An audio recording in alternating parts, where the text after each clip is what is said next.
Hi students, आज हम कक्षा 6 का जो विषय है संस्कृत, जो कहने को तो सभी को ऐसा लगता है कि ये हार्ड सब्जेक्ट है, लेकिन हम अपने वीडियो के माध्यम से इसको इतना इजी पढ़ेंगे कि आपको वीडियो देखने मात्र से ही आपको ये लेसन याद हो जाएगा।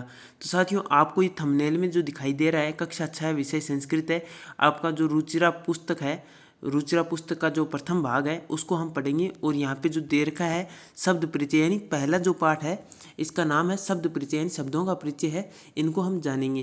तो साथियों, ये रुचिरा का जो प्रथम भाग है, इस पुस्तक के जो शब्द परिचय से संबंधित जो पहला पाठ है, इस प्रथम पाठ को हम पढ़ेंगे। तो साथियों, एंड तक आप इस वीडियो को जरूर देखना।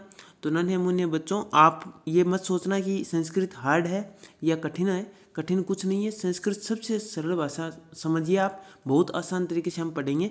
तो हम वीडियो को लंबा न करते हुए सीधा लेकर चलते हैं अपने पाठ की ओर।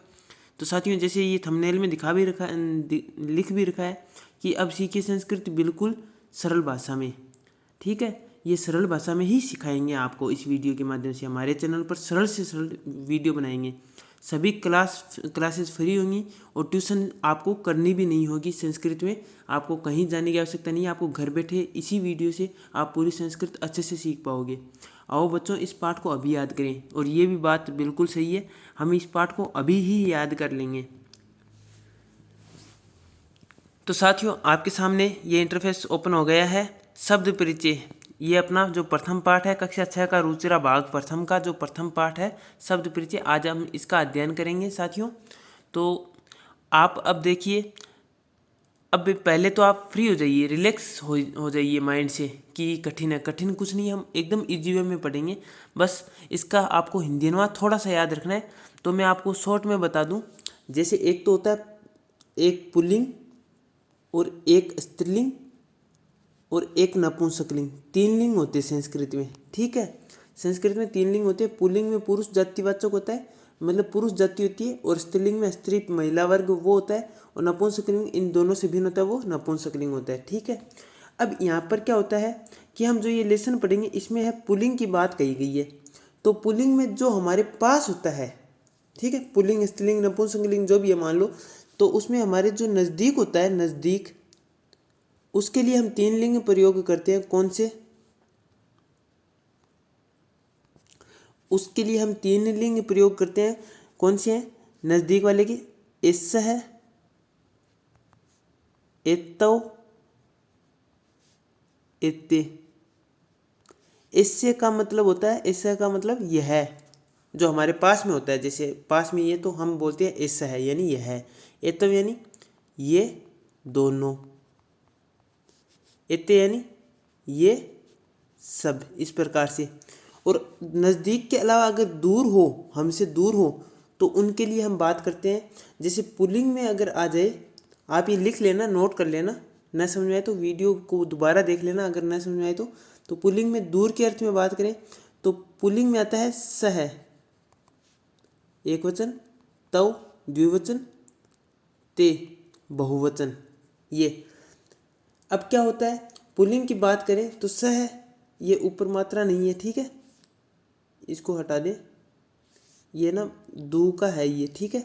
तो सह, ये सह लिखा है, सह का मतलब होता है वह, पुल्लिंग के लिए वह, पुरुष कोई भी होता है, ठीक है, जैसे वह लड़का, वह रमेश, वह कमल, इस प्रकार से। तब यानी वे दोनों, ते यानी वे सब, इस प्रकार से। जैसे मैंने बताया, जो लिंग है वो 3 प्रकार का होता है, पुल्लिंग, स्त्रीलिंग, नपुंसकलिंग। उसी प्रकार ये जो वचन होते हैं ये भी 3 प्रकार के होते हैं संस्कृत में, ठीक है। एक वचन, द्विवचन, और एक होता है बहुवचन। अब जैसे एक वचन है, एक वचन में एक ही व्यक्ति विशेष का वर्णन होगा। द्विवचन में दो से ज़्यादा नहीं होंगे, केवल 2 ही होंगे। और बहुवचन में 2 से अधिक कितने भी हो सकते हैं।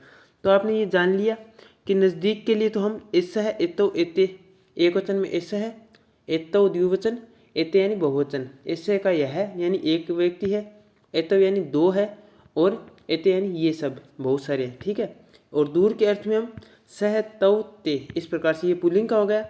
स्त्रीलिंग का भी मैं बता दूं आपको, स्त्रीलिंग में चलता है सा, ते, तहा। और नपुंसकलिंग होता है एक, उसमें चलता है तत्, ते तानी, इसका मैं दोबारा लिख रहा हूँ तत्ते तानी का, तत्ते ते तानी, ये नपुंसकलिंग में चलता है। और सह तौ ते सा ते तहा और तत्ते तानी, तीनों का अर्थ यही होता है वह, वे दोनों, और तानी का अर्थ हो जाएगा वे सब। इस प्रकार से आपको समझ में आ जाएगा ये। अगर ना भी समझ में आए तो कोई बड़ी बात नहीं, हम आगे के लेसन में समझ लेंगे और लास्ट में देख लेंगे, ठीक है। अब हम शुरू करते हैं कक्षा का पैटर्न।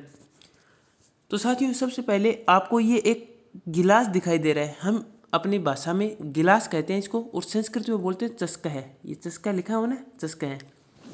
अब यहाँ पर शब्द परिचय है, तो शब्द परिचय में देखो यहाँ पर लिखा है ऐसा है कह, ऐसा है कह, ऐसा है का मतलब यह, कह यानी क्या है, क्वेश्चन मार्क लगाए। क्वेश्चन मार्क का मतलब होता है प्रश्न करना, यानी क्वेश्चन किया हमने तो उसके आगे ये क्वेश्चन मार्क का निशान लग जाता है, ठीक है। तो इसका अर्थ हुआ ऐसा है क्या, मतलब यह क्या है। अब यहाँ पर दूसरी लाइन में कहा है ऐसा है चस्का है, ऐसा है यानी यह, चस्का है यानी गिलास है, यह गिलास है। फिर तीसरी लाइन का अर्थ है किम ऐसा है बृहत, किम यानी क्या, ऐसा है यानी यह, बृहत यानी बड़ा है, बड़ा है मतलब क्या यह बड़ा है। फिर इसमें लिखा है आगे न, ऐसा है लघु, न यानी नहीं, ऐसे यानी यह, लघु यानी छोटा, नहीं यह छोटा है। तो इस पूरे वाक्य का एक बार दोबारा से देखते हैं। ऐसा का है यह क्या है, ऐसा है चस्का है, यह गिलास है, किम ऐसा है बृहत क्या यह बड़ा है, न ऐसा है लघु हो, नहीं यह छोटा है। आ गया समझ में साथियों। इस प्रकार से आपको ये याद रखना है हो जाएगा मेरे ख्याल से याद आपको, क्योंकि मैंने अच्छे से बताया है। अब आगे इसमें दूसरा है सह कह। अब वो तो नज़दीक की बात करें तो नज़दीक के अर्थ में हो गया, ठीक है। जैसे अभी मैंने बताया नज़दीक में ऐसा है का प्रयोग हो सकता है। अब यहाँ पर दूरी के अर्थ में है, दूरी जैसे आप ये समझ सकते हो, आप अभी बैठे हैं और आपके सामने आपकी बहन भाई मम्मी पापा कोई भी है ना, आपसे अगर दूर है तो आप बोलोगे सह, वह है ना। जैसे पापा है तो उनके लिए आप बोलोगे, क्योंकि पापा पुल्लिंग में है तो पापा को बोलोगे सह यानी वह। और जैसे पास में है, जैसे आपके पास में आपका भाई बैठा है तो आप बोलोगे इससे है, इस प्रकार से है ना। तो ये समझ लो। तो अब यहाँ पे दूरी के अर्थ में है तो यहाँ पे लिखा है सह कह, यानी वह क्या है, वह क्या है। तो यहाँ पर आ गया सह सोचिक है, तो क्या होगा वह सोचिक है यानी दर्जी है, वह दर्जी है। फिर सोचिक है किम करोती, यानी दर्जी क्या कर रहा है या क्या करता है। तो ये आगे आएगा इसमें किम सह खेलती, क्या वह खेल रहा है या क्या वह खेलता है। तो यहाँ पर आ गया न नहीं, सह वस्त्रम सीव्यति, वह वस्त्र सीलता है या वह वस्त्र सील रहा है। आगे इसमें है इसी प्रकार ये दो कुत्ते हैं तो इनके लिए एतौ, जो अभी मैंने थोड़ी देर पहले बताया था ना सह तौ ते, ये तो होगा दूर के लिए, नज़दीक के लिए इस है एतौ एते, इस प्रकार से बताया था ना। तो ये एतौ आ गया है यहाँ पे। तो एतौ में क्या पूछा है यहाँ पर है एतौ कौ, यानी दो है ना, द्विवचन की बात हो गई। एतौ कौ यानी ये दोनों कौन है। एतौ सुनकौ स्थ है, ये दोनों सुनक हैं, सुनक यानी कुत्ते हैं। किम एतौ गर्जता है, किम यानी क्या, एतौ यानी ये दोनों, गर्जता यानी गरज रहे हैं, क्या ये दोनों गरज रहे हैं। न यानी नहीं, एतौ उच्चे भुक्त है, ये दोनों जोर से, उच्चे यानी एतौ एतौ यानी ये दोनों, उच्चे यानी जोर से, भुक्त यानी भौंक रहे हैं। हो गया सच बच्चों, इस प्रकार से हो जाएगा है ना। फिर आगे इसमें ये देखते हैं तौ कौ, तौ यानी वे दोनों कौन है, ये गाय के लिए बैल के लिए कहा है, ये दोनों कौन, तव कौ, तो तव कौन सी लाइन में आता है? सह तव, हमने अभी पढ़ा ना, सह यानी वह, तव यानी वे दोनों, ते यानी वे सब, तो यहाँ पे तव का आ रहा है। तो तव कौ वे दोनों कौन हैं? तो यहाँ पे है आगे तव बलिवर्दो अस्ता है, तव यानी वे दोनों, बलिवर्दो यानी बैल, अस्ता यानी है, वे दोनों बैल हैं। यानी उसने कहा ना कि तव कौन, वो दोनों कौन है, तो आगे उत्तर दिया वे दोनों बैल है। फिर आगे इसमें है किम तव धावत है, क्या वे दोनों दौड़ रहे हैं?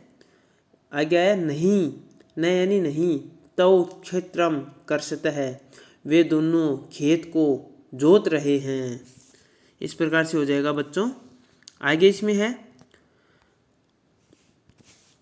एते के, तो हमने अभी पढ़ा ना नज़दीक अर्थ में, नज़दीक अर्थ में पढ़ा इस है एतव एते, इससे यानी यह, एतव यानी ये दोनों, एते यानी ये सब, बहुवचन के लिए आ गया है ना। तो अब आगे इसमें एते के यानी ये सब कौन है, यानी ये सब क्या है। आगे इसमें है एते शूतः संति, एते यानी ये सब, शूतः यानी बेग, संति यानी है, ये सभी बेग है या ये सभी थैले हैं। फिर आगे पूछा है किम एते हरित वर्णः, किम यानी क्या, एते यानी ये सभी, हरित वर्ण यानी हरे रंग के हैं, क्या ये सभी हरे रंग के हैं? नहीं, नहीं का मतलब नहीं। एते नील वर्णः संति, ये सभी नीले रंग के हैं। ठीक है बच्चों, इस प्रकार से आप ये याद रख सकते हैं। आगे इसमें है ते के, तो साथियों यहाँ पर ते किसका आ रहा है? सह तव ते, हमने पढ़ा ना दूरी अर्थ में, सह यानी वह, तव यानी वे दोनों, ते यानी वे सब, इस प्रकार से। तो यहाँ पर ते का प्रयोग हो रहा है। ते के वे सब कौन हैं, वे सब कौन है? ते वृद्धः सन्ति, ते यानी वे सब, वृद्धः यानी वृद्ध, सन्ति यानी है, वे सब वृद्ध है, बुजुर्ग है।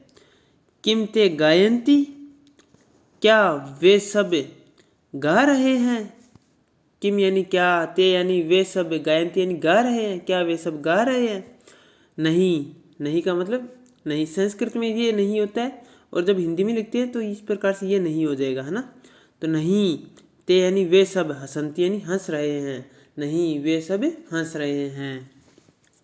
तो बच्चों हमने ये जो पाठ का जो ये भाव है ये हमने समझ लिया, यानी इनका अनुवाद कर लिया, इन शब्दों को हमने जान लिया है। अब कुछ शब्दार्थ है बच्चों, आपको सरल लगेगी संस्कृत, बस एक काम आपको यह करना है कि ये जो शब्दार्थ है इनको आप जरूर याद करना, ठीक है। जैसे चस्का है, चस्का है को क्या कहते हैं? गिलास कहते हैं, ठीक है। इंग्लिश भी साथ में देख लेना, ग्लास, है ना। फिर बृहत, बृहत का मतलब बड़ा, ये हो गया बड़ा, अंग्रेजी में बोलते हैं लार्ज। फिर सोचिका है यानी दर्जी, सोचिका दर्जी को कहा जाता है, जिसको अंग्रेजी में टेलर कहते हैं। खेलती का मतलब होता है खेलता है, अंग्रेजी में कहते हैं प्ले। शिवेती यानी सिलाई करता है, और शिवज हो गया इसमें। सुनकौ, सुनकौ यानी दो कुत्ते, क्योंकि यहाँ पे सुनकौ दो द्वितीय विभक्ति लगी है इसमें, ठीक है। ये विभक्ति का पाठ है, वो भी हम बीच बीच में पढ़ते जाएंगे, आपको विस्तार से बताएंगे किस प्रकार से विभक्ति का प्रयोग होता है। तो आप ये जितने सारे वीडियो है हम आगे बनाते जाएंगे। आज पहला लेसन है, अगर इस पहले लेसन में आपका अच्छा प्रेम दिखाई देता है, आपका स्नेह दिखाई देता है कि हाँ आप इस वीडियो को लाइक करते हैं, आप पसंद कर रहे हैं, तो हम और भी वीडियो बनाएंगे। और हम गारंटी से हम आपको बता दें कि आपकी संस्कृत है वो एकदम से अच्छी हो जाएगी, इतनी अच्छी हो जाएगी, हम अच्छे से अच्छा कंटेंट आपको उपलब्ध करवाएंगे आसान भाषा में, ताकि आपको अच्छे से समझ आ जाए, सभी से आगे हो जाओगे आप संस्कृत में, ठीक है। तो इसमें सुनकौ का मतलब दो कुत्ते, यहाँ पे 2 डॉग्स हो गया। गर्जता है यानी गरजते हैं, और इसको रोर कह दिया अंग्रेजी में। उच्च यानी जोर से, और अंग्रेजी में हो गया लाउडली। फिर आगे इसमें है एत्तव, एत्तव यानी ये दोनों, दीज टू। फिर आगे बुकता यानी भोंकते हैं, बार्क। बलिवर्दो यानी दो बैल, 2 ऑक्स, ठीक है। धावता है यानी दौड़ते हैं, रन। कर्षता है यानी जोतते हैं या जोत रहे हैं, खेत को जोतते हैं ना उसके लिए। फिर इसको प्लग। फिर इसमें वृद्धा, वृद्धा में बूढ़े, वृद्धा का अर्थ हो जाएगा बूढ़े। वृद्धा नहीं है, ये वृद्धा है, ठीक है, री पढ़ते हैं इसको, वह के नीचे री की मात्रा होती है, वृद्धा बूढ़े। Old man. गायंती का मतलब होता है गाते हैं या गा रहे हैं या गायन करते हैं, अंग्रेजी में हो जाएगा सिंग। हसंती यानी हंसते हैं, अंग्रेजी में हो जाएगा लाफ।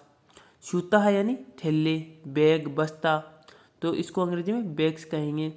हरित वर्णहा, हरित वर्णहा यानी हरे रंग के, अंग्रेजी में कहेंगे ऑफ ग्रीन कलर।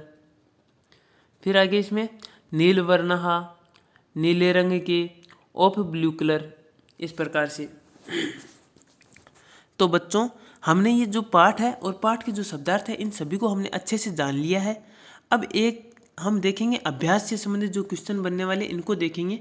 तो साथियों बच्चों आप ये देखना, उच्चारण कुरुत, यहाँ पे कहने का मतलब ये है उच्चारण करो, ये बच्चों आपके लिए कहा है उच्चारण करो, तो इनको आपको बोलना है केवल। तो इनमें आपको करना क्या है, जैसे छात्र है और आगे ये विसर्ग लगी, दो आपको ये दिखाई दे रहा है फुल स्टॉप या विसर्ग जो भी है, इसको विसर्ग बोलते हैं, ठीक है। जब इसका उच्चारण करते हैं तो हम है की ध्वनि का उच्चारण करते हैं, है, हॉस्पिटल वाला है ना, है, तो हम इसको बोलते हैं छात्र नहीं बोलेंगे, इसको बोलेंगे छात्र है। फिर आगे गज है, घट है, शिक्षक है, मकर है, दीपक है, मयूर है, बिडाल है, अश्व है, शुक है, मुस्क है, चंद्र है, बालक है, ये दो आप बोलेंगे आगे, ठीक है। ये आप खुद बोलना, इन सभी की उच्चारण करना है ना, ये उच्चारण के लिए है। फिर आगे इसमें क्वेश्चन किया है, क्वेश्चन है चित्राणि दृष्ट्वा पदानि उच्चारयत, यानी चित्रों को देखकर पदों का उच्चारण करो, यानी चित्रों को, ये जो चित्र दिखाई दे रहे हैं इन चित्रों को देखकर इनके जो ये लिखे हुए पद है इनका उच्चारण करना है। तो आइए उच्चारण करते हैं। तो यहाँ पर क्या लिखा है, कृषक है, करिए आप साथ में उच्चारण, कृषक है। आगे वृषभ है, क्या होगा, वृषभ है। और ये भालू, भालू को क्या कहते हैं, भल्लुक है, क्या हो जाएगा, भल्लुक है। फिर यहाँ पे मेंढक के लिए मंडूक है, और कबूतर के लिए कपोत है। और ये पलंग होता है जिसको चारपाई या पलंग, बेड जो भी बोलते हैं हम, पलंग को कहेंगे पर्यंक है, क्या बोलेंगे, पर्यंक है। फिर यहाँ पे जो टेलीफोन है इसको बोलते हैं दूरभाष है, दूरभाष है। काक है, ये कौवे को बोलते हैं काक है। और जो दर्जी होता है, टेलर होता है, इसको बोलते हैं शौचिक है, क्या बोलते हैं, शौचिक है। आप साथ में उच्चारण कीजिए साथियों। आगे इसमें 2 नंबर क्वेश्चन है, इसमें वर्ण संयोजनेन पदम लिखत। तो यहाँ पे बताया है वर्ण का संयोजन करना है। संयोजन का मतलब ये है, संयोजन इसे बोलते हैं, गणित में तो इसे बोलते हैं प्लस, ऐसे इस निशान को प्लस बोलते हैं गणित में, तो ठीक है।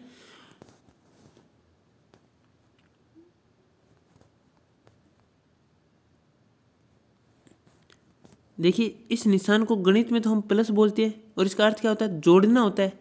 तो यहाँ पर वर्ण संयोजनेन, संयोजन का भी अर्थ जोड़ना होगा, पदम लिखत, वर्णों को जोड़ते हुए पद लिखें, ठीक है। अब यहाँ पर वर्णों को जोड़ना है, तो जैसे यहाँ पे देखो च है, आधा च, आधा च, इस आधा च, एक चीज़ मैं आपको छोटी सी बता दूं, आपने कक्षा 1 से 5 तक पढ़ा भी है कि हमारे जो वर्ण होते हैं हिंदी में या संस्कृत में, जो भी वर्ण होते हैं, वर्ण 2 प्रकार के होते हैं, एक तो होते हैं स्वर और एक होता है व्यंजन, ठीक है। हम हिंदी की बात कर लेते हैं सीधा सा। स्वर में कौन कौन से होते हैं, ए, आ, छोटी ई, बड़ी ई, इस प्रकार से पढ़ते हैं, ऐसे अनार, आ से आम, छोटी ई से इमली, इस प्रकार से पढ़ते हैं हम, ठीक है। और व्यंजन में क्या होते हैं, क, ख, ग, घ, अंग, इस प्रकार से होते हैं, ठीक है। ये च, छ, ज, झ, इस प्रकार से। कहा जाता है कि व्यंजन हमेशा आधे होते हैं, व्यंजन हमेशा आधे होते हैं, स्वर हमेशा पूरे होते हैं। और व्यंजन को जब पूरा करना होता है तब स्वर की सहायता लेनी होती है। तो जब आधे होते हैं व्यंजन आधे, तो इस आधे का जैसे ये निशान होता है, ये नीचे ऐसे लगा होता है, कै के नीचे ये लगा दिया, खै के नीचे लगा दिया, गै के नीचे लगा दिया। इस जो निशान को है ना, इसको बोलते हैं हलंत। क्या बोलते हैं बच्चों? हलंत। हलंत का मतलब आधा। तो हलंत किसके नीचे लगा होता है? व्यंजन के नीचे लगा होता है। किसके नीचे? व्यंजन के नीचे। तो हलंत जिनके नीचे लगा होता है वो हमेशा आधे वर्ण होते हैं। ठीक है, तो वर्ण यहाँ पे हमने दो पढ़े, स्वर और व्यंजन। स्वर पूरे होते हैं, व्यंजन आधे होते हैं। तो अब यहाँ पे देखिए साथियों, जैसे ये च है तो ये क्या है? व्यंजन है। और व्यंजन ही आधा है तो पूरा कैसे होगा? स्वर जुड़ेगा। तो च के आगे क्या है? ये ए, ये स्वर है। तो स्वर है तो ये आधा जो व्यंजन है इसमें स्वर जुड़ने से क्या होगा? पूरा व्यंजन हो जाएगा। तो ये च हो गया पूरा। फिर आगे आधा व्यंजन है स। ठीक है, स भी आधा व्यंजन है तो इसमें ए जुड़ जाएगा तो ये पूरा स हो जाएगा। आगे इसमें क है, ये क भी आधा है और इसमें ए जुड़ जाएगा तो ये क। और आगे हम ये अह के आगे विसर्ग है तो इसको भी विसर्ग लगा दिए तो क्या होगा? चस्क है। ये आगे लिखा है चस्क है। इसी प्रकार ये है स औ, तो इसको जोड़ते हैं स आधा है, औ जोड़ दिया तो औ की मात्रा ये लगा दी, ऊपर दो मात्रा लगा दी, एक डंडा लगा दिया, सौ। फिर आगे च आधा और ई छोटी है ना, तो इसको ई छोटी है तो च में जोड़ देंगे सोची, हो गया सोची। फिर आगे क आधा ए पूरा, अब क में ए जोड़ देंगे तो क पूरा हो जाएगा। और आगे विसर्ग है तो विसर्ग। तो इस जो डिब्बे में या इस खाने में जो नाम आएगा वो आएगा सोचिक है।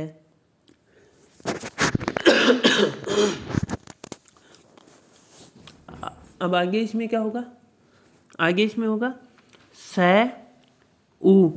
अब स ये सलगम वाला स है, इसमें ऊ जोड़ देंगे तो ये छोटा सू हो जाएगा। फिर आगे न आधा है और ए पूरा जोड़ देंगे इसमें तो न पूरा हो जाएगा। क आधा है, औ इसमें जोड़ देंगे तो औ की मात्रा ये लगा देंगे तो ये हो जाएगा सुनकौ। इस डिब्बे में सुनकौ आ जाएगा। अब बच्चों आप है ना, ये जो ध आ व ये है ना, ये आप इस डिब्बे में आप लिखो आप, ठीक है, अभ्यास हो जाएगा आपका भी। और जब न समझ में आए तो आप कमेंट में लिख देना, मैं आपको इसका अर्थ बता मतलब मैं लिख के दे दूंगा जो भी है, ठीक है। आगे इसमें ये वह है, इसको भी आप कॉलम में लिखना है, इसको डिब्बे में।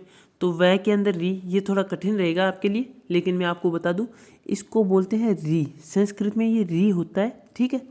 तो री होता है तो ये नीचे लगता है, तो वह यहाँ पे है। जैसे इसको एक बार हटा दूँ, अब देखो ये लिखो, वह लिख दिया और वह के नीचे हमने ये ऐसे कर दिया, ठीक है। ये मात्रा नहीं है, ऊ की मात्रा नहीं है, ये री हो गया, ठीक है। ये हो गया है वह के नीचे री, फिर द आधा, ठीक है, द आधा, फिर ध और आ जोड़ दिया धा।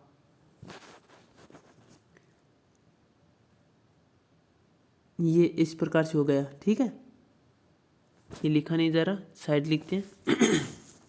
देखो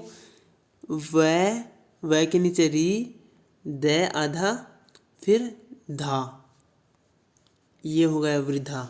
अब इसको शुद्ध रूप से क्या लिखें, कैसे लिखें? जैसे दो शब्द आधे आधे आ जाते हैं तो एक नीचे चला जाता है जो पूरा होता है, और कौन सा होता है? जैसे अभी ये ध है ना, ये पूरा है, ये इस द के नीचे आ जाएगा तो कैसे आएगा? वह तो ऐसे लिखा है, ठीक है। अब ये द ऐसे लिखा जाएगा और ये ध है ना, ये ऐसे इसके नीचे आ जाएगा, ठीक है। द में कौन सी मात्रा लगी? आ की, तो आ की मात्रा लगी आ, तो ये हो गया वृद्धा। इस प्रकार से ये हो जाएगा। तो ये अपने इस कॉलम में आ जाएगा, इस कॉलम में, ठीक है। ये भी सही है और एकदम से सही है, वो शुद्ध रूप यही है, तो ये इस कॉलम में आ जाएगा। आगे इसमें ग और आ मिलने से क्या होगा? गा। ये और ए मिलने से क्या होगा? ये। न और त मिलने से आधा न और त, और ई जुड़ने से क्या होगा? इस प्रकार से गायंती। तो ये इस डिब्बे में आ जाएगा, इस वाले में, ठीक है। ये आप कर लेना। आगे इसमें है ख में है पदानाम वर्ण विच्छेदम प्रदर्शयेत। पदानाम यानी पदों का, पदों का मतलब ये जो शब्द दिए हुए ना इनको ही बोलते हैं पद। इन पदों का वर्ण विच्छेद करना यानी इनके टुकड़े टुकड़े करने। प्रदर्शयत यानी प्रस्तुत करने यानी प्रदर्शन करना है इनका, टुकड़े टुकड़े में बांट कर। जैसे यहाँ पर देखो, एक बार ये देख लो, जैसे ये एक पद छेद है ये एक पद है, ठीक है। इसके वर्ण विच्छेद करें, टुकड़े टुकड़े करें तो इस प्रकार से हो जाएगा ना, ये टुकड़े टुकड़े कर दिया ना इसके चस्काए के। इसी प्रकार यहाँ पर करने इन शब्दों के करने, जैसे यहाँ पे लघु है तो लघु का ल, अब देखो एक एक वर्ड लेना है हमें, ठीक है।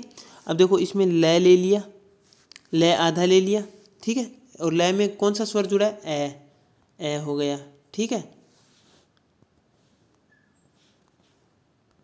ल में ए जुड़ा है। फिर आगे घ आधा हो गया, घ में कौन सा स्वर जुड़ा है, ऊ, ठीक है, छोटा है। और आगे विसर्ग, इस प्रकार से हो जाएगा। तो यहाँ पे देखो ल और ए जुड़ गया, घ और ऊ जुड़ गया, इस प्रकार से हो गया लघु।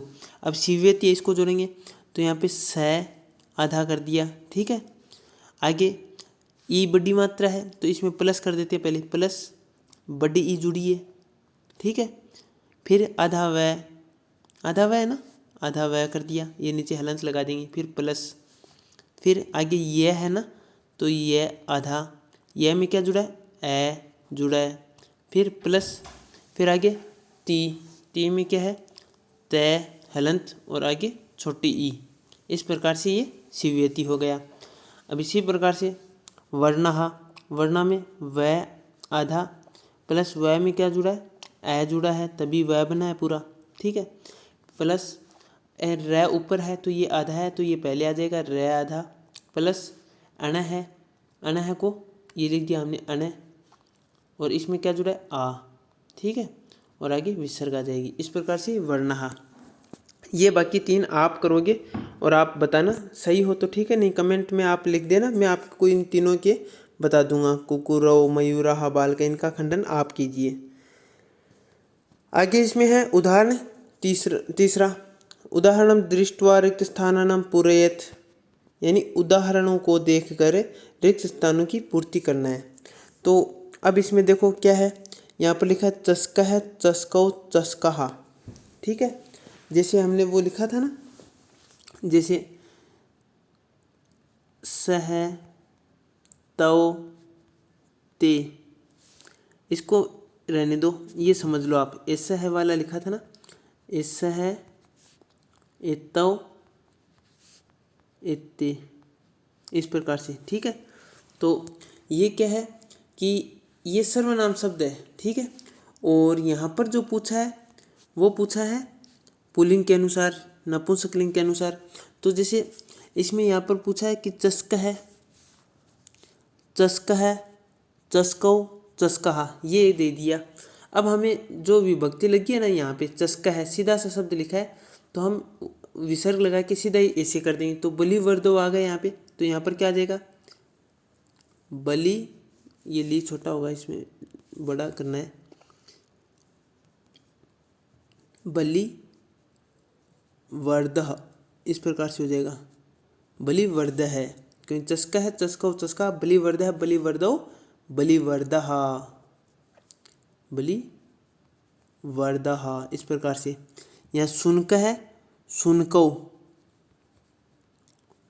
सुनक है, सुनकौ सुनकः, ये हो जाएगा। फिर आगे यहाँ पे मृगः आ रहा है, तो यहाँ पे हो जाएगा मृगः मृगौ मृगः, ठीक है।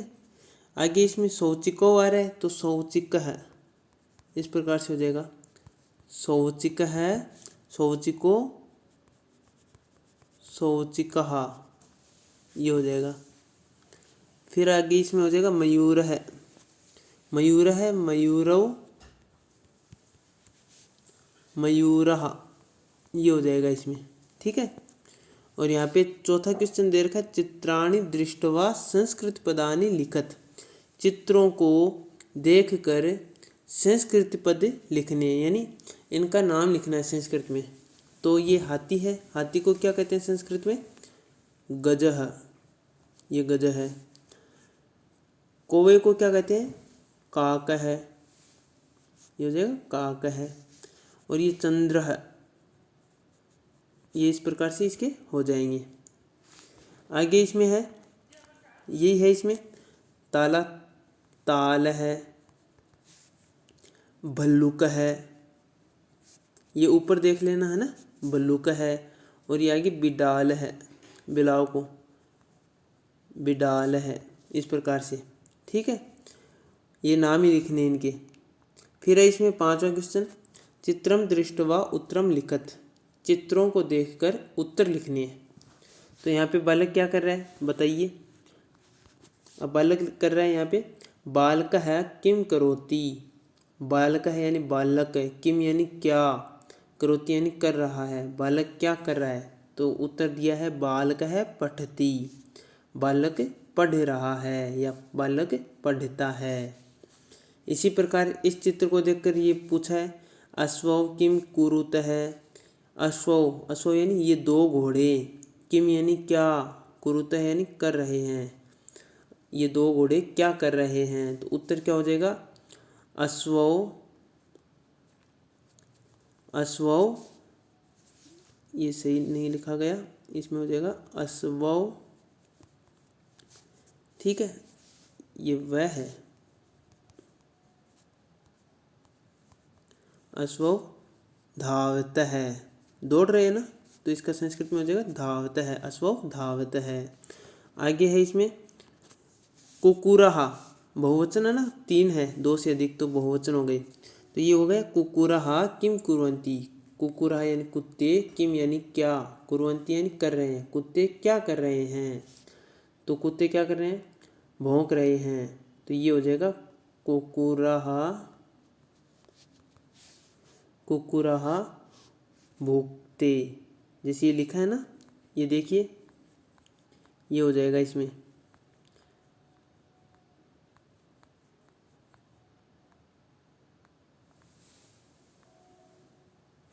ये भोक्ता है, ये हो जाएगा इसमें, कुकुरहा भोक्ता है।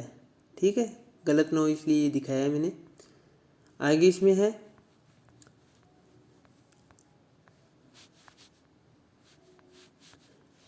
आगे इसमें छात्रों किम कुरुत है। छात्रों यानी दोनों छात्र, किम यानी क्या, कुरुत है यानी कर रहे हैं। दोनों छात्र क्या कर रहे हैं, तो इसका उत्तर क्या हो जाएगा, क्या कर रहे हैं, ये कह रहे हैं या गा रहे हैं, गाने से संबंध कर लेते हैं। तो ये हो जाएगा छात्रों गायत है, छात्रों गायत है, गा रहे हैं। आगे इसमें यह है कृषकः किम करोति। कृषकः यानी किसान, किम यानी क्या, करोति यानी कर रहा है। किसान क्या कर रहा है, तो किसान का आ जाएगा कृषकः क्षेत्रम कर्षति।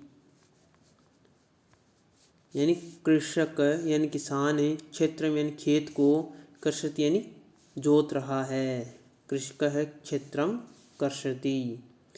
फिर आगे इसमें है गजौ किम कुरुत है। गजौ यानी हाथी, 2 हाथी, किम यानी क्या, कुरुत यानी कर रहे हैं। 2 हाथी क्या कर रहे हैं, तो क्या हो जाएगा इसमें, गजौ भ्रमतः। दोनों हाथी भ्रमण कर रहे हैं, घूम रहे हैं। आगे इसमें 6वां क्वेश्चन है, पदानि संयोज्य वाक्यानि रचयत। यानी पदों का संयोजन करना है, यानी इनको आपस में जोड़ना है, कौन सा किसका होगा, किस प्रकार से होगा, और फिर वाक्य, जो वाक्य है इनकी रचना करनी है। ठीक है, तो अब इनका जोड़ना है। देखिए, गजाहा, गजाहा क्या कर सकते हैं, गजाहा नृत्यन्ति नाचते हैं, गाते हैं, पढ़ते हैं, चलन्ति गर्जते है। तो ये हो जाएगा चलती, चलन्ति, गजाहा चलन्ति। और आगे गायक है, गायक है क्या करते हैं, गायती, गायक है यानी गाते हैं, गायक गाते हैं। बालको पठता है, बालक पढ़ रहे हैं। मयूरः नृत्यन्ति, मयूर नृत्य कर रहे हैं। सिंहौ गर्जत है, सिंह, दोनों सिंह गरज रहे हैं। इस प्रकार से इसका हो जाएगा। फिर आगे है इसमें, ये है अपने चैनल का नाम। तो बच्चों, ये अपना चैनल है स्मार्ट क्लासेस 2.0। इसको आपने अभी तक सब्सक्राइब नहीं किया तो सब्सक्राइब अवश्य कर देना, बेल आइकन को प्रेस कर लेना ताकि आपको आने वाली वीडियो है वो प्राप्त हो जाए। और आपको वीडियो अच्छा लगे तो लाइक करना, कोई क्वेश्चन समझ में ना आया हो तो आप कमेंट अवश्य करना और अपने मित्रों के साथ अपने फ्रेंड सर्कल में भी इसको शेयर करना। आगे जो क्वेश्चन है वो है 7 नंबर क्वेश्चन। मंजूषात पदम चीत्वा रिक्त स्थानानि पूरयेत। मंजूषात का अर्थ ये समझ लो, ये जो डिब्बा है ना, ये चौकोर ये डिब्बा है एक, इसको ही मंजूषा बोलते हैं। इस मंजूषा में पदम चीत्वा यानी पदों को चुनना है। ये जो 5-6 शब्द लिखे हुए इन शब्दों को चुनना है। इन शब्दों को चुन कर रिक्त स्थानानि पूरयेत यानी रिक्त स्थानों की पूर्ति करनी है करनी है। तो यहाँ पर इनमें से चुनाव करना है। तो देखिए पहला कै में दे रखा है मयूरहा। अब मयूर क्या कर सकते हैं, तो मयूर है वो नाच सकते हैं, तो मयूरहा नृत्यन्ति ये हो जाएगा। फिर आगे गजौ, गजौ क्या होगा, गजौ यानी हाथी। हाथी क्या करते हैं, हाथी। गजौ में देखो यहाँ पे द्वितीय विभक्ति लगी है, द्विवचन लगा है, तो द्विवचन में ये हो जाएगा गजौ चलता है, हाथी चल रहे हैं। फिर यहाँ पे स में वृक्षहा। वृक्षहा क्या होती है, वृक्षा फलंती यानी फल देते हैं।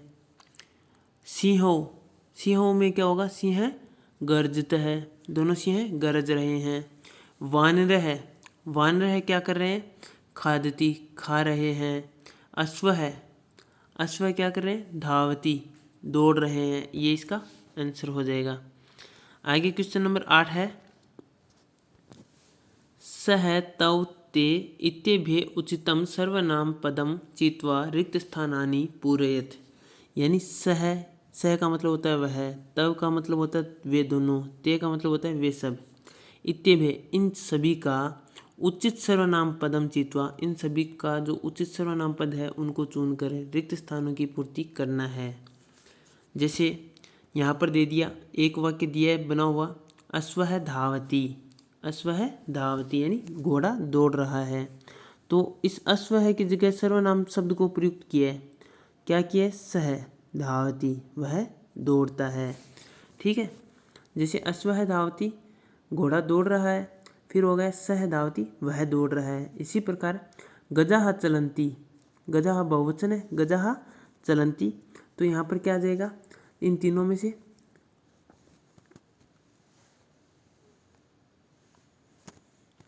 में से आ जाएगा ते। तो गजाह बहुवचन है तो यहाँ पर आ जाएगा ते चलंती। फिर आगे है छात्रों पढ़ते हैं, द्विवचन है तो यहाँ पर तव आ जाएगा, तव पढ़ता है। यहाँ पर आ जाएगा ग में वानरहा क्रीडंती, तो वानरहा बहुवचन है तो इसका आ जाएगा ते क्रीडंती। फिर गाय का है गायती, एक वचन है तो यहाँ पर आ जाएगा सह गायती। मयूरहा नृत्यंती का आ जाएगा बहुवचन में ते नृत्यंती। इस प्रकार से आगे इसमें 3 महत्वपूर्ण क्वेश्चन बताए, इनको आप याद ही रख लेना, अगली कक्षा में इन पर भी चर्चा करेंगे। संस्कृते त्रीणि लिंगानि, जो मैंने पहले भी बताया था, संस्कृत में 3 लिंग होते हैं। संस्कृत यानी संस्कृत में, त्रीणि यानी 3, लिंगानि यानी लिंग, भवंती यानी होते हैं। कौन कौन से, पुल्लिंग स्त्रीलिंग नपुंसकलिंग। फिर ख में है संस्कृते त्रयः पुरुषः भवन्ति, संस्कृत यानी संस्कृत में, त्रयः यानी 3, पुरुषः यानी पुरुष, भवन्ति यानी होते हैं। कौन कौन से, प्रथम पुरुष, मध्यम पुरुष, उत्तम पुरुष। ग में है संस्कृते त्रीणि वचनानि भवन्ति, संस्कृत यानी संस्कृत में, त्रीणि यानी 3, वचनानि यानी वचन, भवन्ति यानी होते हैं, एक वचनम, द्विवचनम, बहुवचन। तो बच्चों आपको ये पाठ अच्छे से समझ में आया होगा और आप कमेंट सेक्शन में बताना कितना आपको समझ में आया। और हमारे अपने इस YouTube चैनल को सब्सक्राइब अवश्य करना ताकि आपको और भी वीडियो इसमें मिल सके और सारा ये जो पाठ्यक्रम है आपको इस चैनल पर मिल जाएगा। तो मिलते हैं बच्चों एक नए वीडियो के साथ। जय हिंद, जय भारत।